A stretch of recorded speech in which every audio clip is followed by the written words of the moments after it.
ಇವತ್ತು ಆಧ್ಯಾತ್ಮಿಕ ದೃಷ್ಟಿಕೋನದಿಂದ ಅರ್ಥ ಮಾಡ್ಕೊಳ್ಳೋದು ಅಂದರೆ ಏನು? ಬಿಕಾಸ್ ಮನೆಗಳಲ್ಲಿ ಆಲ್ಮೋಸ್ಟ್ ಪ್ರತಿಯೊಂದು ಮನೇಲೂ ಒಂದು ಕಂಪ್ಲೇಂಟ್ ಇದೆ. ಏನು ಅಂದರೆ ನಮ್ಮನ್ನ ಅರ್ಥನೇ ಮಾಡ್ಕೊಳ್ಳೋದಿಲ್ಲ ಅಂತ. 30 ವರ್ಷ 40 ವರ್ಷ ಆಗಿದ್ದರೂ ಮದುವೆ ಆಗಿ ಹೆಂಡತಿಯರ ಮೇನ್ ಕಂಪ್ಲೇಂಟ್ ಏನಂದರೆ ನಮ್ಮನ್ನು ಅರ್ಥನೇ ಮಾಡ್ಕೊಳ್ಳಿಲ್ಲ ಇವರು ಇಷ್ಟು ವರ್ಷ ಆದರೂ ಅಂತ. ಸೊ ಏನು ಅರ್ಥ ಮಾಡ್ಕೊಳ್ಳೋದು ಅಂದರೆ, ಬಿಕಾಸ್ ಅರ್ಥ ಮಾಡ್ಕೊಳ್ಳದೆ ಇದ್ದರೆ ಅನರ್ಥನೇ. ಬರೀ ಜಗಳ, ತಿರಸ್ಕಾರ, ಊಟ ಮಾಡದೆ ಹೊರಟೋಗ್ಬಿಡೋದು, ಎಷ್ಟೊತ್ತಿಗೋ ವಾಪಸ್ ಬರೋದು, ಟೂ ಮಚ್ ಡಿಸ್ಟರ್ಬೆನ್ಸ್. ಮನೆಯೇ ಮಂತ್ರಾಲಯ ಅಂತ ಹೇಳ್ಕೊಂಡು ಮನೇನ ವಾರ್ ಫೀಲ್ಡ್ ಮಾಡ್ಕೊಂಡಿರೋದು. ಫೈಟಿಂಗ್ ಮಾಡೋಕ್ಕೇ ಇವರು ಒಂದು 3-4 ಜನ ಜೊತೆ ಸೇರಿದಾರನೋ, ಫೈಟಿಂಗ್ ಮಾಡೋಕ್ಕೇ ಬಾಡಿಗೆ ಕೊಟ್ಟು ಅಥವಾ ಖರೀದಿ ಮಾಡಿ ಒಂದು ಮನೆ ಇಟ್ಟಿದಾರನೋ ಅನ್ನೋ ಥರ ಎಷ್ಟೋ ಫ್ಯಾಮ್ಲಿಗಳಲ್ಲಿ ಬೆಳಗ್ಗೆಯಿಂದ ರಾತ್ರಿವರೆಗೂ ಹೇಗೆ ಬದುಕ್ತೀವಿ ಅಂತ ನೋಡಿದ್ರೆ ಫೈಟಿಂಗ್ ಮಾಡೋಕ್ಕೇ ನಾವು ಸಂಬಂಧಿಗಳಾಗಿರೋದು ಅನ್ನೋ ಥರ. ಅವ್ರ ಮೇಲೆ ಇವ್ರು ಸಿಡ್ಕೋದು, ಇವ್ರ ಮೇಲೆ ಅವ್ರು ಸಿಡ್ಕೋದು. ಹ್ಯಾಪಿ ಮೂಮೆಂಟ್ಸ್ ತುಂಬ ಕಡಿಮೆ, ಡಿಸ್ಟರ್ಬೆನ್ಸೇ ಜಾಸ್ತಿ. Actually disturbance should come and go, happiness must remain always. Because ಈಸ್ನೆಸ್ is permanent ಅಲ್ವಾ? ಮೌನ ಶಾಶ್ವತ ಅಲ್ವಾ? ಬಂದು ಹೋಗುವ ಶಬ್ದ ತಾತ್ಕಾಲಿಕ ತಾನೇ. ಸೊ ಪ್ರೀತಿಯ ಸಂಬಂಧದಲ್ಲಿ ಗಂಡ ಹೆಂಡತಿ, ತಂದೆ ತಾಯಿ, ಮಕ್ಕಳು, ಸ್ನೇಹಿತರು, ಎಂಪ್ಲಾಯ್ ಈ ಒಂದು ಸಂಬಂಧದಲ್ಲಿ ಸ್ನೇಹ, ವಿಶ್ವಾಸ ತಾನೇ ಫೌಂಡೇಶನ್ನು, ಬೇಸು. ಅದ್ರ ಮೇಲೆ ಡೌಟ್ ಯಾವಾಗಾದ್ರೂ ಬರುತ್ತೆ, ಅದ್ರ ಮೇಲೆ ಯಾವಾಗಾದ್ರೂ ಒಂದು ಡಿಸ್ಟರ್ಬೆನ್ಸ್ ಬರುತ್ತೆ. ಪ್ರೇಮ ಸಂಬಂಧ ಅಲ್ವಾ? ನಾವು ಮನೇಲಿ ನಾವು ಒಬ್ಬೊಬ್ಬರ ಮೇಲೆ, ಮಕ್ಕಳ ಮೇಲೆ, ತಂದೆ ಮೇಲೆ, ತಂದೆ ತಾಯಿ ಮೇಲೆ, ಮಕ್ಕಳಿಗೆ, ಗ್ರ್ಯಾಂಡ್ ಪೇರೆಂಟ್ಸ್ ಬಗ್ಗೆ, ಆಲ್ ಮನೇಲಿರೋ ಎಲ್ಲ ಸದಸ್ಯರ ಬಗ್ಗೆ ಮೂಲಭೂತ ಯಾವ ಸಂಬಂಧ ಇರುತ್ತೆ? ಮೂಲಭೂತವಾಗಿ ಪ್ರೀತಿ, ಸ್ನೇಹ, ಅನುಕಂಪದ ಸಂಬಂಧ ಅಲ್ವೇ? ಅಂಥ ಸಂಬಂಧದಲ್ಲಿ ಯಾವಾಗಾದರೂ ಒಂದು ಆರ್ಗ್ಯುಮೆಂಟ್ ಬಂದು ಹೋಗ್ಬೋದು, ಯಾವಾಗಾದರೂ ಒಂದು ಡಿಸ್ಟರ್ಬೆನ್ಸ್ ಆಗ್ಬೋದು. ಆದರೆ ಡಿಸ್ಟರ್ಬೆನ್ಸೇ ಜಾಸ್ತಿ, ನಾವು ಪ್ರೀತಿಸೇ ಇಲ್ವೇನೋ, ನಮಗೆ ಪರಸ್ಪರ ಒಬ್ಬೊಬ್ಬರ ಬಗ್ಗೆ ಗೌರವ, ವಿಶ್ವಾಸನೇ ಇಲ್ವೇನೋ, ಒಬ್ಬರು ಚೀಪ್ ಮಾಡೋಕ್ಕೇ ನಿಂತಿದ್ದೀವ, ಒಬ್ಬರು ಮತ್ತೊಬ್ಬರನ್ನ ಡಿಸ್ಟರ್ಬ್ ಮಾಡೋಕ್ಕೇ ನಿಂತಿದ್ದೀವ ಅನ್ನೋ ಅನುಮಾನಗಳು ಕಾಣಿಸುತ್ತೆ ಡೈಲಿ ಲಿವಿಂಗ್ ನೋಡಿದಾಗ. ಇದಕ್ಕೆ ಮೂಲ ಕಾರಣ ಏನು ಅಂದರೆ, ನನ್ನ ಲೈಫ್ನ ನಾನು ಅರ್ಥ ಮಾಡ್ಕೊಳ್ದೇ ಇರೋದು, ಅದೇ ಥರ ನಿಮ್ಮ ಲೈಫ್ನ ಅರ್ಥ ಮಾಡ್ಕೊಳ್ದೇ ಇರೋದು. ಅಂದಮೇಲೆ ಅಂಡರ್ಸ್ಟ್ಯಾಂಡಿಂಗ್, ಅರ್ಥ ಮಾಡಿಕೊಳ್ಳುವಿಕೆ ಅನ್ನೋದು ಜೀವನದ ಒಂದು ಬಹಳ ಮುಖ್ಯವಾದಂಥ ಸಂಗತಿ. ಈ ಅರ್ಥ ಮಾಡಿಕೊಳ್ಳುವ ವಿಷಯದಲ್ಲಿ ಬೇಕಾದಷ್ಟು ಒಳಪದರಗಳಿದೆ. ಉದಾಹರಣೆಗೆ, ಸ್ತ್ರೀನ ಅರ್ಥ ಮಾಡ್ಕೊಳ್ಳೋದು ಹೇಗೆ, ಪುರುಷರನ್ನು ಅರ್ಥ ಮಾಡ್ಕೊಳ್ಳೋದು ಹೇಗೆ, ಮಕ್ಕಳನ್ನು ಅರ್ಥ ಮಾಡ್ಕೊಳ್ಳೋದು ಹೇಗೆ, ಮೂಗರ ಭಾಷೆ ಏನು, ಕಿವುಡರಿಗೆ ತಿಳಿಸಿಕೊಡೋದು ಹೇಗೆ. ಕೆಲವರು ಇಂಟ್ರೋವರ್ಟ್ ಇರ್ತಾರೆ, ಏನೂ ಹೇಳ್ಕೊಳ್ಳೋದಿಲ್ಲ, ಅವ್ರನ್ನ ಅರ್ಥ ಮಾಡ್ಕೊಳ್ಳೋದು ಹೇಗೆ. ಇನ್ನು ಕೆಲವರು ಒಳಗೊಂದು ಹೊರಗೊಂದು ಥರ ಸುಮ್ಮನೆ ಎಕ್ಸ್ಟ್ರಾವರ್ಟ್, ಬಡ ಅಂತಿರ್ತಾರೆ. ಸ್ತ್ರೀನ ಗುಣ ಸಮೀಪ ದೃಷ್ಟಿ, ದೀಪದ ಥರ, ತಾನು ಮತ್ತು ತನ್ನ ಸುತ್ತ, ತಾನು ತನ್ನ ಮನೆ, ತಾನು ತನ್ನ ಮಕ್ಕಳು, ತನ್ನ ಬಂಧು ಬಳಗ, ಏನೇ ಕೆಲಸ ಮಾಡಿ ಪ್ರೈಮ್ ಮಿನಿಸ್ಟರ್ ಆಗಿದ್ರು ಮೂಲಭೂತವಾಗಿ ಸ್ತ್ರೈಣ ಗುಣ ಹೀಗಿರುತ್ತೆ. ಮ್ಯಾಕ್ಸಿಮಮ್ಮು ಪಕ್ಕದ ಮನೆಯವರು ಹುಡುಗ ಯಾವುದೋ ಹುಡುಗಿ ಜೊತೆ ಓಡೋಗ್ಬಿಟ್ಟು, ಮ್ಯಾಕ್ಸಿಮಮ್ ಒಂದು ಕಾಂಪೌಂಡ್ ಅಷ್ಟೆ. ಪುರುಷ ಯಾವತ್ತೂ ಮನೇಲಿ ಪುರುಷ ಗುಣ ಮನೇಲಿ ಏನಿದೆ, ಏನು ಕಡಿಮೆ ಆಗಿದೆ, ಅಕ್ಕಿ ತರಬೇಕಾ, ಗ್ಯಾಸ್ ತರಬೇಕಾ, ಕಸ ಗುಡಿಸ್ಬೇಕಾ ಅಂದರೆ ಹತ್ತಿರದ ಕ್ಲೀನ್ಗೆ ಇಷ್ಟ ಇಲ್ಲ. ಬೇಕಾದರೆ ಮೈಸೂರು ಕ್ಲೀನ್ ಮಾಡೋಕ್ಕೆ ಹೋಗ್ತಾರೆ ಪುರುಷರು, ಇಂಡಿಯಾ ಕ್ಲೀನ್ ಮಾಡಿಸ್ತಾರೆ, ಬೇಕಾದರೆ ಭಾರತ ಸ್ವಚ್ಛ ಮಾಡ್ಸೋಕ್ಕೆ ನಿಂತ್ಕೋತಾರೆ. ಮನೆ ಒಳಗಡೆ ಅಂದರೆ ಪುರುಷ ಗುಣ ಅದು, ಕಂಡಮ್ ಮಾಡೋದಲ್ಲ. ಒಂದು ಬೇವಿನ ಗುಣ ಏನು, ಒಂದು ಮಾವಿನ ಗುಣ ಏನು, ಬೇವಾಗಿ ಬ್ಯೂಟಿಫುಲ್ ಆಗಿದೆ ಅದರದೇ ಗುಣಗಳಲ್ಲಿ. ಮಾವಾಗಿ ಬ್ಯೂಟಿಫುಲ್ ಆಗಿದೆ. ಈ ಕಂಪೇರ್ ಮಾಡೋದಿದೆಯಲ್ಲ ಅಗ್ಲಿ ಅದು. ಮರ ಹತ್ತೋ ಜೀವದ ಜೊತೆಗೆ ನೀರಿನಲ್ಲಿ ಈಜುವ ಮೀನಿಗೆ ಹೋಲಿಕೆ ಮಾಡಬಾರ್ದಲ್ವಾ?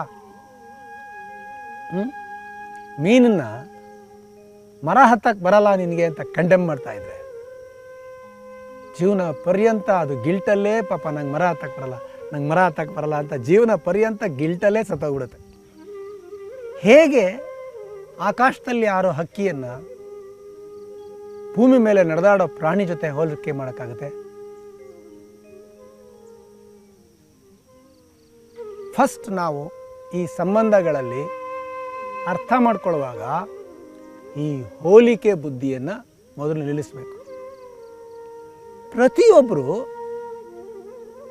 ಅವರಾಗಿಯೇ ಯುನಿಕ್, ಅವರದೇ ಆದಂಥ ಪ್ಲಸ್ ಇದೆ, ಅವ್ರದ್ದೇ ಆದ ಮೈನಸ್ ಇದೆ. ಸೊ ಒಟ್ಟು ಮೊತ್ತವಾಗಿ ಸ್ತ್ರೈಣ ಗುಣ, ಒಟ್ಟು ಮೊತ್ತವಾಗಿ ಪುರುಷ ಗುಣ. ನೋಡಿ, ಕುಂಕುಮ ಹಚ್ಕೊಳ್ಳೋದು, ರಂಗೋಲೆ ಬಿಡಿಸೋದು, ಹೊಸ ಲಂಗಗಳು ಓಲೆ ಹಾಕ್ಕೊಂಡು ಸಿಂಗರಿಸ್ಕೊಳ್ಳೋದು, ಇದೆಲ್ಲ ಹೆಣ್ಣು ಮಗುವಿಗೆ ತುಂಬ ಇಷ್ಟವಾದ ಕೆಲಸ. ದೇವಸ್ಥಾನಕ್ಕೆ ಹೋದಾಗ ನಮಸ್ತೆ ಮಾಡೋದು, ಮಂಗಳಾರತಿ ತಗೊಳ್ಳೋದು, ಇದನ್ನು ಗಂಡು ಹುಡುಗ ಆದರೆ ತಗೋ ನಮಸ್ಕಾರ ಮಾಡು, ಅಡ್ಡ ಬೀಳು, ಇವ್ರಿಗೆ ನಮಸ್ಕಾರ ಮಾಡು ಅಂತ ಹೇಳ್ಕೊಡ್ಬೇಕು. ಹೆಣ್ಣು ಮಗುಗೆ ಹೇಳಬೇಕಾಗೇ ಇಲ್ಲ, ಹೋಗ್ತಾ ಇದ್ದಂಗೆ ಸೀದಾ ಉದ್ದಡ್ಡ ನಮಸ್ಕಾರ. ನೋಡಿ ಎಲ್ಲಿ ಬೇಕಾದ್ರೆ. ಅಂದರೆ ಏನು ಅರ್ಥ ಇದು? ಸ್ತ್ರೀ ಪ್ರಪಂಚನೇ ಬೇರೆ, ಪುರುಷ ಪ್ರಪಂಚನೇ ಬೇರೆ. ಅದಕ್ಕೆ ಸ್ತ್ರೀ ಪುರುಷ ತಂದೆ ಮಗ ತಾಯಿಯಾಗಿ ಅಥವಾ ಗಂಡ ಹೆಂಡತಿಯಾಗಿ ತಂದೆ ಮಗಳಾಗಿ ಎಷ್ಟು ಹತ್ತಿರ ಇದ್ರೂ ಅಲ್ಲಿ ಭಿನ್ನಾಭಿಪ್ರಾಯ ಯಾಕಿರುತ್ತೆ ಅಂದರೆ ಸ್ತ್ರೀ ಪುರುಷರ ಹತ್ತಿರ ಹಿಂಗಿರೋದು. ಅಂದರೆ ಇವ್ರು ನೋಡ್ತಾ ಇರೋ ಪ್ರಪಂಚನೇ ಬೇರೆ, ಇವ್ರು ನೋಡ್ತಾ ಇರೋ ಪ್ರಪಂಚನೇ ಬೇರೆ. ಅಷ್ಟು ಕ್ಲೋಸ್ ಆಗಿದ್ರು ಇವ್ರು ಹೇಳ್ತಿರೋದು ಇವ್ರಿಗೆ ಕಾಣಿಸ್ತಾ ಇಲ್ಲ, ಈ ಕಡೆ ಇರೋರಿಗೆ ಕಾಣಿಸ್ತಾ ಇಲ್ಲ.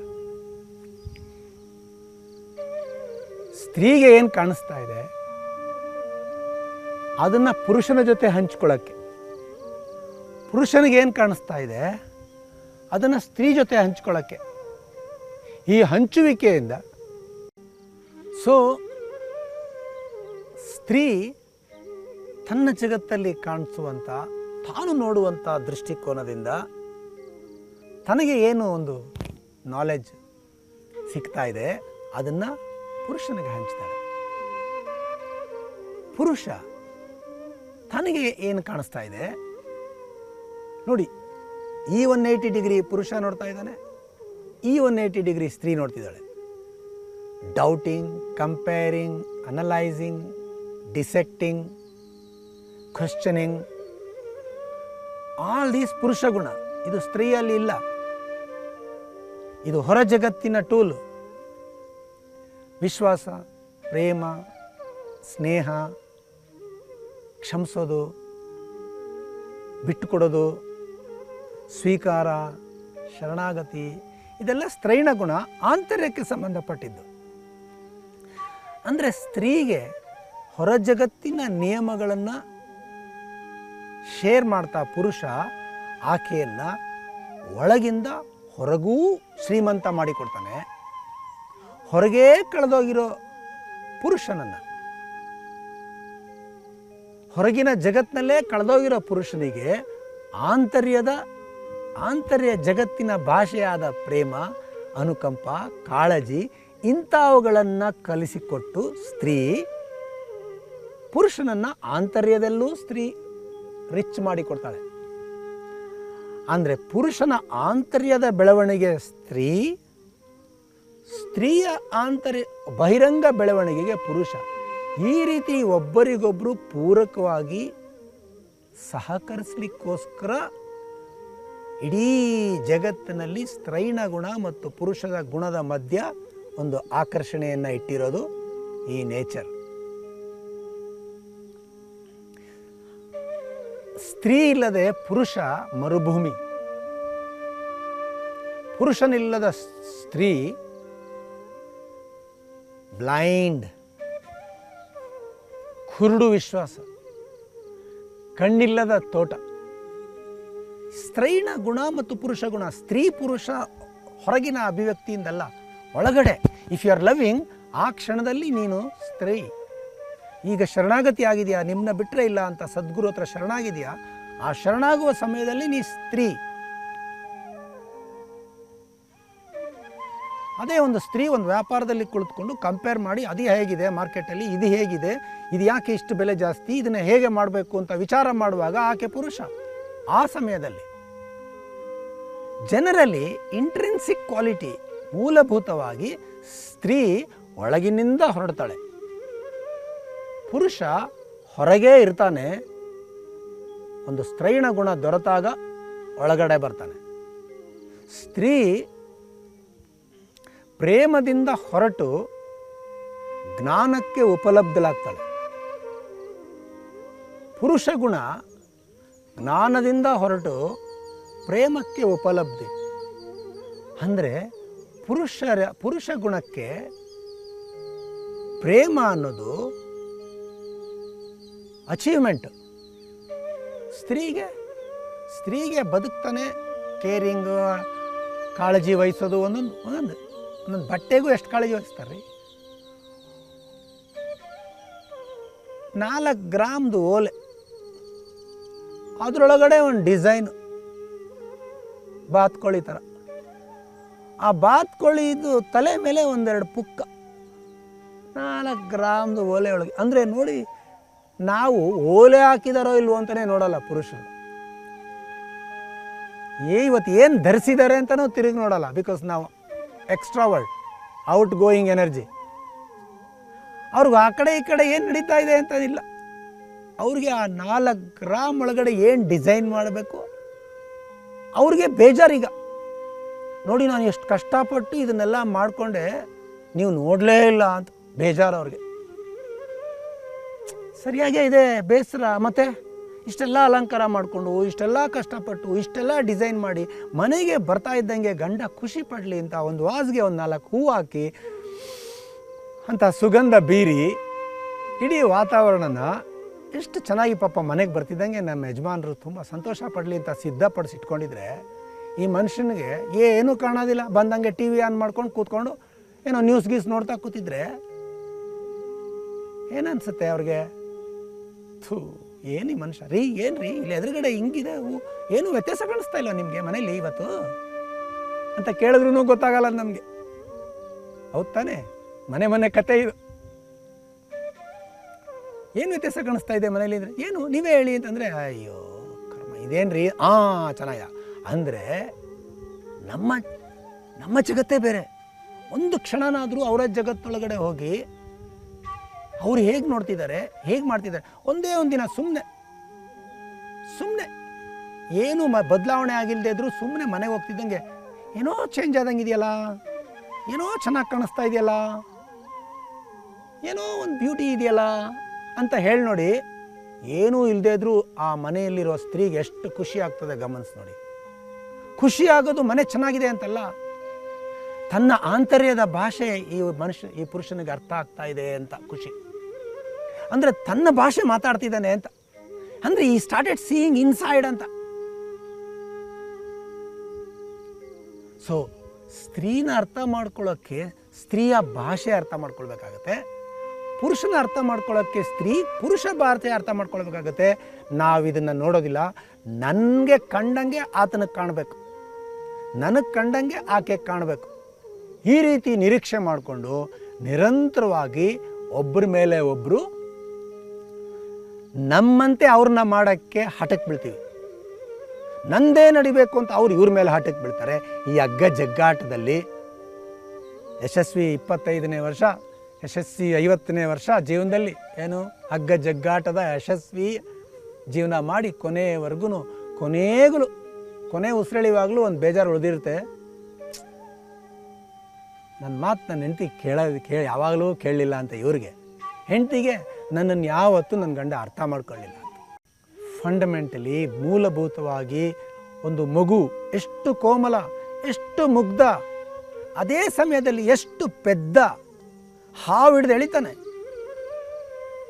ಟಿವಿಗೆ ತೆಗೆದು ಹೊಡಿತಾನೆ, ಬಾಲಲ್ಲಿ ಸ್ವಿಚ್ ಒಳಗಡೆ ಬೆರಳಾಕಕ್ಕೆ ಹೋಗ್ತಾನೆ. ಕರೇಜ್ ಇದೆ, ಆದರೆ ಮೂರ್ಖತನ, ಜ್ಞಾನ ಇಲ್ಲ. ಆ ಕರೇಜ್ ನಾಶ ಆಗದಿದ್ದಂಗೆ ಆ ಮಗುವಲ್ಲಿ, ಆ ಪ್ಲೇಫುಲ್ನೆಸ್ ನಾಶ ಆಗದಿದ್ದಾಗೆ ಜ್ಞಾನ ತರೋದೇಗೆ? ಅದು ಎಜುಕೇಷನ್. ಏಯ್ ಅಲ್ಲಿ ಕೈ ಹಾಕ್ಬೇಡ, ಏಯ್ ಇಲ್ಲಿ ಹತ್ತಬೇಡ, ಏಯ್ ಟಿವಿಗೆ ಕಲ್ಲು ಹೊಡಿಬೇಡ ಅಂತ ಭಯ, ನಿಯಂತ್ರಣ. ಹಿಂಗೆ ಮಾಡಿದ್ರೆ ಈ ಶಿಕ್ಷೆ. ಸೊ ಇದನ್ನು ಮಾಡಬಾರ್ದು. ಯಾಕೆ ಮಾಡಬಾರ್ದು ಹೇಳೋದಿಲ್ಲ. ಅಂದರೆ ಮಗುವಿನ ಭಾಷೆ ಏನು, ಮಗುವಿನ ಪ್ಲಸ್ ಪಾಯಿಂಟ್ ಏನು, ಮಗುವಿನ ಮೈನಸ್ ಪಾಯಿಂಟ್ ಏನು ಅಂತ ಅರ್ಥಕೊಂಡು ಆ ಮಗುವಿನ ಭಾಷೆಯಲ್ಲಿ ಮಾತಾಡಬೇಕಾಗತ್ತೆ. ಹಾಗೆ ಜಗತ್ತಲ್ಲಿರುವ ಎಲ್ಲ ಸ್ತ್ರೀಯರ ಜೊತೆಲಿ ಹೇಗೆ ಅವರು ಡೆಲಿಕೇಟ್, ಸ್ತ್ರೈಣ ಅನ್ನೋದು ಡೆಲಿಕೇಟ್. ಪುರುಷನೊಳಗೆ ಸ್ತ್ರೈಣ ಗುಣ ಇದ್ದರೂ ಆತನು ಡೆಲಿಕೇಟ್. ಸದ್ಗುರುಗಳೆಲ್ಲ ಯೂಶ್ವಲಿ ಸ್ತ್ರೈಣ ಗುಣ ಆವರಿಸ್ಕೊಂಡಿರುತ್ತೆ ಅವ್ರಿಗೆ. ಸದ್ಗುರುಗಳು ನೋಡಿ ಎಷ್ಟು ಡೆಲಿಕೇಟ್, ಅವ್ರ ಹತ್ರ ಒಂದು ಸ್ವಲ್ಪ ಆಚೆ ಈಚೆ ಆದ್ರೂ ಅವರು ಅಷ್ಟು ಡೆಲಿಕೇಟ್ ಇರ್ತಾರೆ. ಭಾಳ ಕೋಮಲ ಸ್ತ್ರೈಣ ಗುಣ. ಕೋಮಲ ಒಂದು ಹೂವನ್ನು ಎತ್ಕೊಳ್ಳೋದು ಹೇಗೆ, ಒಂದು ಕಲ್ಲು ಎತ್ಕೊಳ್ಳೋದು ಹೇಗೆ, ಒಂದು ಚಿಟ್ಟೆ ಹಿಡಿಯೋದು ಹೇಗೆ, ಒಂದು ಮರ ಎತ್ತೋದು ಹೇಗೆ, ಗ್ರಾಸ್ ಮತ್ತು ಸಟಲ್ ಜೊತೆ ಹೇಗೆ ಡೀಲ್ ಮಾಡೋದು ಅಂತ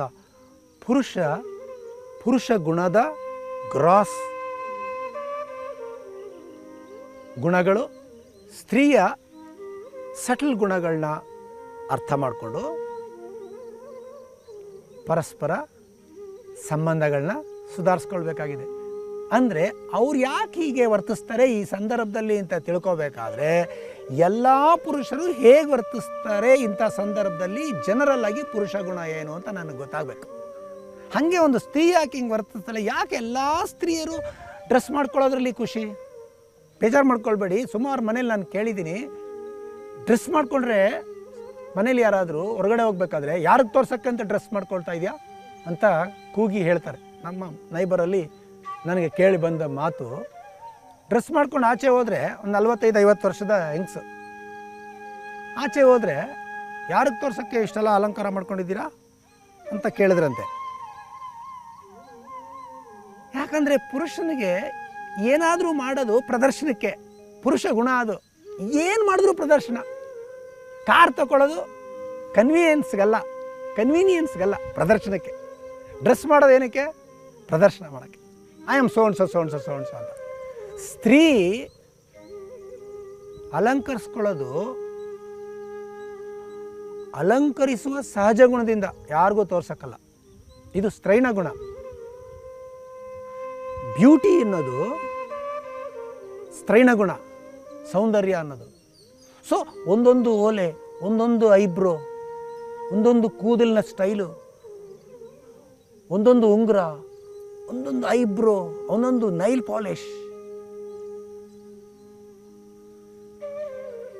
ಒಂದೊಂದು ಬಟ್ಟೆಯ ಡಿಸೈನ್, ಅದರ ಜರಿ, ಬಾರ್ಡರ್, ಲೈನ್ ಒಳಗಿರೋ ಹೂವು, ಆ ಹೂವು ಎಂಥದ್ದು, ಇದೆಲ್ಲ ಸಣ್ಣ ಸಣ್ಣ ಸಣ್ಣ ಸಂಗತಿಗಳನ್ನು ನೋಡುವ ಗುಣ ಸ್ತ್ರೈಣ ಗುಣ. ಹಾಗೆ ನೋಡಿ ಅದನ್ನು ತಾನು ಧರಿಸೋದು ಅಷ್ಟೇ, ಯಾರಿಗೆ ತೋರ್ಸೋಕ್ಕೆ ಮಾಡೋಕ್ಕೆ ಅಂತ ಇಲ್ಲ ಅಲ್ಲಿ, ಜಸ್ಟ್ ಧರಿಸೋದೇ ಸ್ತ್ರೈಣ ಗುಣ. ಇದನ್ನು ಅರ್ಥ ಮಾಡ್ಕೊಳ್ಳೋದು ಹೇಗೆ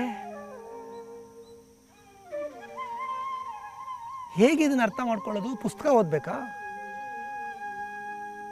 ಯಾವುದನ್ನೇ ಅರ್ಥ ಮಾಡಿಕೊಳ್ಳುವ ಫೌಂಡೇಶನ್ನು ಮೊದಲು ಡಿಸ್ಟರ್ಬೆನ್ಸ್ ಇಲ್ಲದ ಸ್ಥಿತಿ.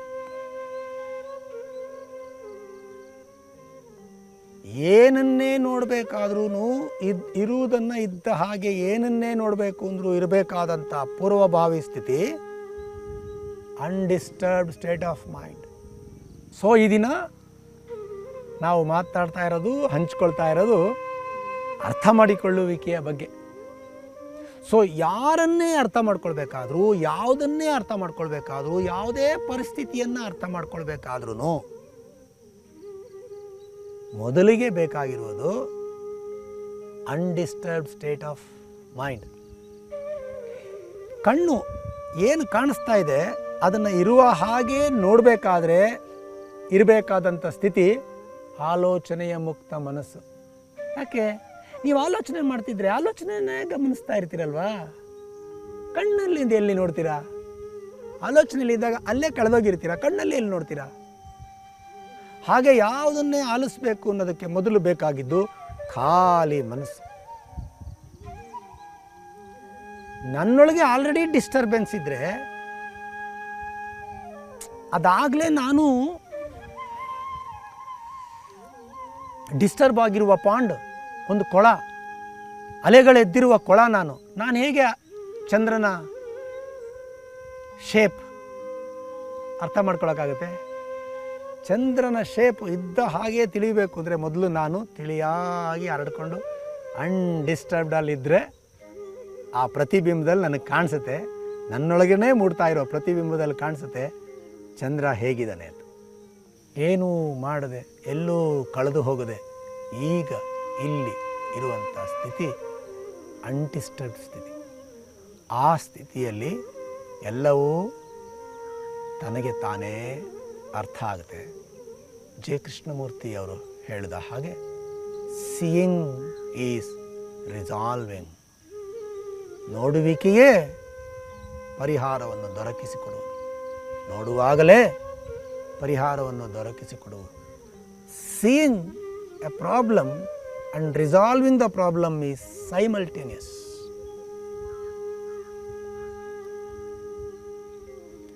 ಯೋಗಾಭ್ಯಾಸ ಯೋಗಾಭ್ಯಾಸ ಎನ್ನುವಿರೇ ಅಯ್ಯ, ಯೋಗ ಅಭ್ಯಾಸವೇ. ಪ್ರಾಕ್ಟೀಸಿಂದ ಬರೋದಲ್ಲ ಇದು. ದೇಹ, ಮನಸ್ಸು, ಭಾವ ಎಲ್ಲವನ್ನು ಕೂಡಿ ಇರುವಂಥ ಸ್ಥಿತಿನ ಯೋಗ. ಅದರದೇ ಸವಿಸ್ತಾರ ರೂಪದಲ್ಲಿ ಅಖಂಡದ ಜೊತೆಗೆ ಒಂದಾಗಿರುವ ಓಂಕಾರಂ ಬಿಂದು ಸಂಯುಕ್ತಂ. ಓಂಕಾರ ಹೋಲ್, ಇಡೀ ಒಂದು ಸದ್ವಸ್ತು, ಎಲ್ಲವನ್ನೂ ಒಳಗೊಂಡಿರುವ ಒಂದು, ನನ್ನನ್ನೂ ಸೇರಿ ಪ್ರತಿಯೊಂದು ಕಣ, ಮಣ್ಣು, ನಿನ್ನನ್ನೂ ಸೇರಿ ಎಲ್ಲವನ್ನೂ ಒಳಗೊಂಡಿರುವ ಒಂದಕ್ಕೆ ಹೆಸರು ಓಂಕಾರ. ಆ ಒಟ್ಟು ಮೊತ್ತದಲ್ಲಿ ನಾನು ಒಂದು ಬಿಂದು. ಓಂಕಾರಂ ಬಿಂದು ಸಂಯುಕ್ತಂ ನಿತ್ಯಂ ಧ್ಯಾನಿ ಯೋಗಿನಃ. ಎಲ್ಲ ಸಂಯುಕ್ತವಾಗೇ ಇದೆ, ಅದಾಗೇ ಒಟ್ಟು ಮೊತ್ತವಾಗೇ ಇದೆಯೇ, ನಾನು ಪ್ರತ್ಯೇಕವಾಗಿಲ್ಲ ಅನ್ನುವ ಭಾವ ಯಾರಲ್ಲಿ ಇರುತ್ತದೆ ಅದನ್ನು ಬದುಕ್ತಾ ಇರ್ತಾನೆ ನಿತ್ಯ ಅನುಕ್ಷಣ. ಯಾರು ಬದುಕ್ತಾ ಇರ್ತಾನೆ ಆತ ಯೋಗಿ. ಈ ಯೋಗವಾದ ಸಮಾಗಮವನ್ನು ಅನುಭವಿಸ್ತಾ ಇರೋನು ಯೋಗಿ. ಆದ್ದರಿಂದ ಅರ್ಥ ಮಾಡ್ಕೊಳ್ಳೋಕ್ಕೆ ಯಾವುದೇ ಸಂಬಂಧಗಳನ್ನು, ಯಾವುದೇ ವ್ಯಕ್ತಿಗಳನ್ನು, ಯಾವುದೇ ಪರಿಸ್ಥಿತಿನ ಅರ್ಥ ಮಾಡ್ಕೊಳ್ಳೋಕ್ಕೆ ಮೊದಲು ನಾನು ಅನರ್ಥಕಾರಿ ಎಲ್ಲ ಸಂಗತಿಗಳನ್ನು ಡ್ರಾಪ್ ಮಾಡಿ, ಎಲ್ಲ ಪೂರ್ವಾಗ್ರಹ ಸಂಗತಿಗಳನ್ನು ಬಿಟ್ಟು, ಈಗ ಇಲ್ಲಿ ಸುಮ್ಮನೆ ಇರುವಾಗ, ಸಮಗ್ರವಾಗಿ ಇರುವಾಗ, ಅಖಂಡಿತವಾಗಿ ಇರುವಾಗ ಆ ಸನ್ನಿವೇಶ, ಆ ವ್ಯಕ್ತಿ, ಆ ಪರಿಸ್ಥಿತಿ ತನ್ನಷ್ಟಕ್ಕೆ ತಾನಿರುವ ಹಾಗೆ ಬೆಳಗುತ್ತೆ, ಕಾಣಿಸುತ್ತೆ, ಕಾಣಿಸೋದ್ರಿಂದ ಅರ್ಥ ಆಗುತ್ತೆ.